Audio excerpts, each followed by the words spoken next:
In this video, you'll see a behind the scenes of my simple outdoor portrait lighting process. I go into detail about that process in the video that's in one of these corners, but to break it down real quick, I set up my composition and my subject in a way that I like, and then I typically underexpose my scene by anywhere from half a stop to 2 stops, and then I'll bring in a strobe to light my subject and bring them up to the right exposure. When you're doing this process, it helps to think of it as a 2-light setup because you have your natural light and your strobe light. And I'm typically thinking of my strobe as my key light, and then natural light is my fill, and if the sun is out, sometimes it provides a rim light on the subject where it lights up the edge of their hair. In this video, most of the photos have just had some simple edits in Capture One, and then some of my favorites have gone through my whole portrait retouching process, so I'll label those when they come up. Let's get right into it. Today, we're shooting on Sony a7 IV, and I'm using the 50 1.2. This is probably my favorite portrait lens. And then we have a ND filter on the front. And this just brings down the exposure so that I can stay at my flash sync speed, 1/200th of a second, but I can still shoot wide aperture, 1.2 or 1.4.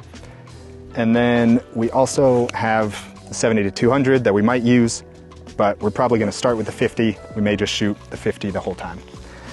And then for lighting, I have the Profoto B10 with a beauty dish on the front. And I'll just take you through step by step how I set up one of these portraits.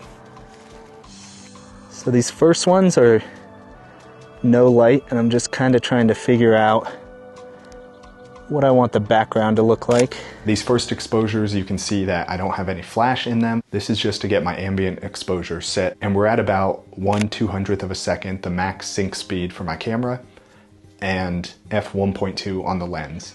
And because we're shooting outside, we need that ND filter to get those settings without the image being overexposed.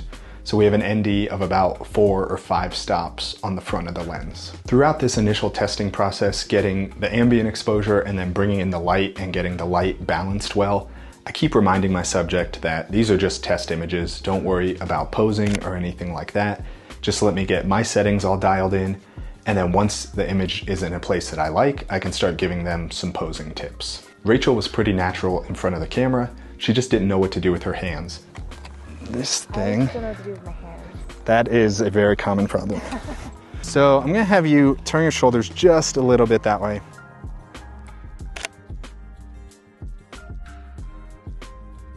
So this simple arm grab is one that I have people do just to give them something to do with their hands, and it makes this nice little frame, kind of keeping your view up towards their face. So we had some pretty tough conditions early on in this shoot.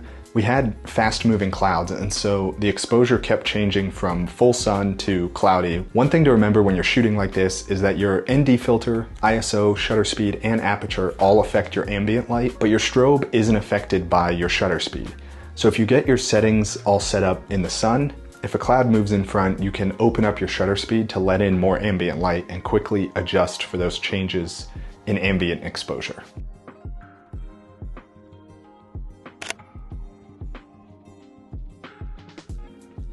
Once we get the light dialed in, we work through a few different poses and then we switch our setup. With each new setup, our settings are probably pretty close, but they probably need some tweaking.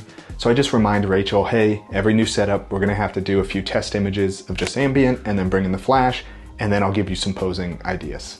As we're moving setups, I'll normally just turn off my flash trigger, and then I take a quick ambient test exposure, get that set, turn on the flash, and dial that in to make sure everything is where I want it. Most of my work, I'm shooting Rembrandt style lighting.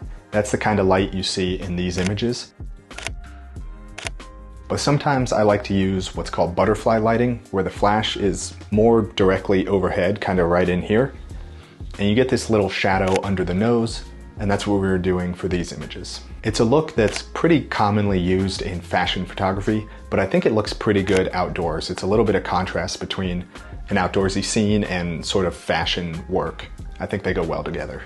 After we worked through a few different setups at this spot, I noticed we had some really good natural light.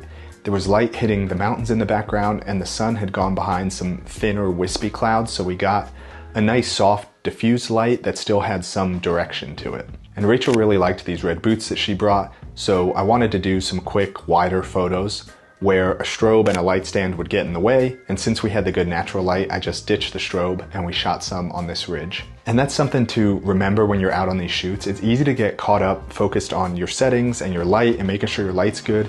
If you're getting really great natural light, just turn your flash off and shoot that natural light while you have it, and then you can bring your flash back in later if you need it after that really good natural light fades away. After these natural light shots, we packed everything up, went back to the truck for a quick clothing, location, lighting change. So we changed up our light a bit. We're doing the umbrella now, and we did a clothing change, and I'm just shooting with, I like the nice bright green and the purple that she's wearing.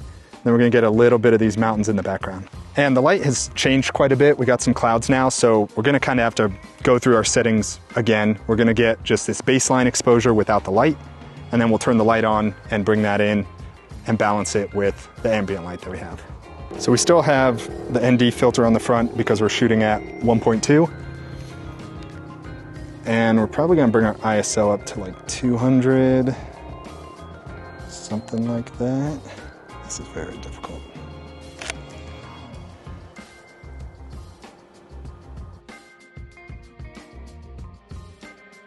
So now we just bring the lighting in close, and we're gonna take a few test shots and dial in that light to the right exposure.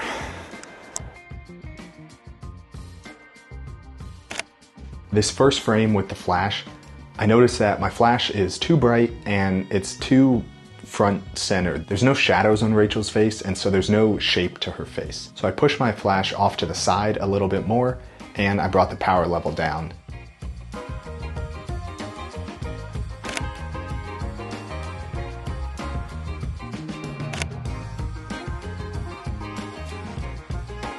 Yeah, I like that.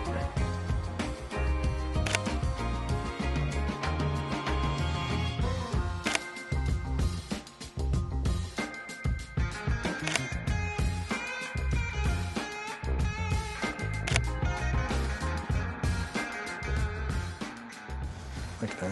Oh wow, that's really cool, the lighting in the back. Yeah, See, the dress doesn't look awkward. No, I like it.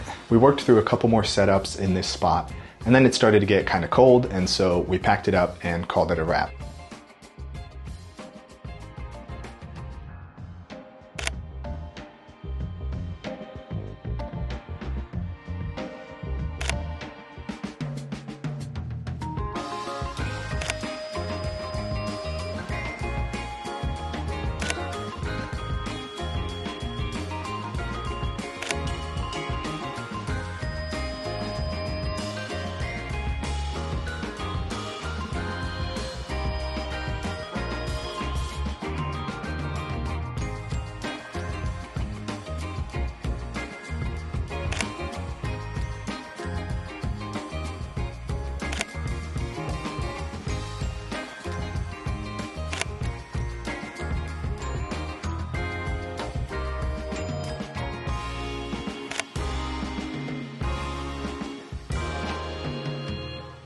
I hope seeing these behind the scenes of my process was helpful for you.